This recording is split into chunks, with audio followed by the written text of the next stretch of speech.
भांड्यांचा जास्त पसारा नको म्हणून भाकरी करून झाल्यानंतर तोच तवा बुर्जी करण्यासाठी घेतलेला आहे। त्याच तव्यावरती तेल टाकलेलं आहे, थोडंसं एक तिखटवाली मिरची बारीक चिरून टाकलेली आहे तेलामध्ये। आता इथे मी 3 अंड्याची बुर्जी करणार आहे। 2 मोठे कांदे इथे मी बारीक चिरून घेतलेले आहेत आणि ते पहिल्यांदा तेलावरती मस्तपैकी परतून घ्यायचे आहे। 2-3 मिनिटं कांदा परतला तर साईड बाय साईड कांदा भाजत असताना 2 छोटे टोमॅटो मी घेतले होते, तर ते बारीक चिरून ठेवलेले आहेत।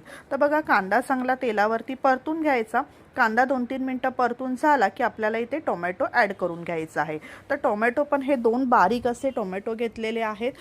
आता हे कांद्यामध्येच ते परतून घ्यायचे आहेत। कांदा टोमॅटो भाजून निघण्यासाठी थोडंसं मीठ टाकायचं, म्हणजे कांदा टोमॅटो लवकरात लवकर फ्राय होतो। आता बघा, कांदा टोमॅटो इथे फ्राय होतो आहे, तोवर आपल्याला काय करायचं आहे, आता इथे मी 3 अंड्यांची बुर्जी बनवणार आहे। त्यासाठी आपल्याला इथे अंडी घ्यायची आहेत आणि एखाद्या वाटीमध्ये आपल्याला काय करायचं आहे, हे एक एक अंडा आपल्याला फोडून घ्यायचं आहे।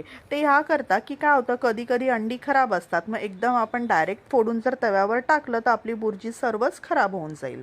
आता बघा, कांदा टोमॅटोमध्ये आपल्याला काही मसाले ॲड करायचे आहेत। पाव चमचा हळद, 1 चमचा मिरची पावडर इथे टाकलेली आहे आणि इथे मी यूज केलेला आहे पेरी पेरी मसाला। जर तुमच्याकडे पेरी पेरी मसाला नसेल ना, तर थोडासा चाट मसाला नक्की टाका, त्याने बुर्जीला खूप छान अशी चव येते। तर बघा, मसाले आपल्याला सर्व कांदा टोमॅटोमध्ये टाकून झालेले आहेत। हा कांदा टोमॅटोमध्ये तेलावरती मसाले आता परतून घ्यायचे आणि जे आपण अंडा एक एक फोडून वाटीमध्ये ठेवलेलं आहे, तर हे तिन्ही अंडी लागोपाठ एक एक एक एक फोडून मी हे तव्यावरती टाकून घेतलेली आहेत। तर बघा, 3 अंडी आता माझी इथे तव्यावरती टाकून झालेली आहेत।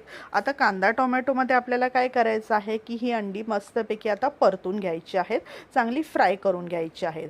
तर बघा, ही अंडी टाकल्यानंतर सर्व कांदा टोमॅटोमध्ये मिक्स करून घ्यायची आणि बुर्जी छानपैकी ढवळून घ्यायची आहे कांदा टोमॅटोमध्ये। तर मस्त अशी चवीला चटपटीत अशी ही बुर्जी होते। पावाबरोबर, भाकरीबरोबर, चपातीबरोबर ही जी बुर्जी आहे अंड्याची तुम्ही खाऊ शकता। खूपच छान अशी लागते ही बुर्जी, एकदा नक्की अशी करून बघा। थोडंसं मीठ चवीप्रमाणे इथे मी ॲड करून घेतलेलं आहे।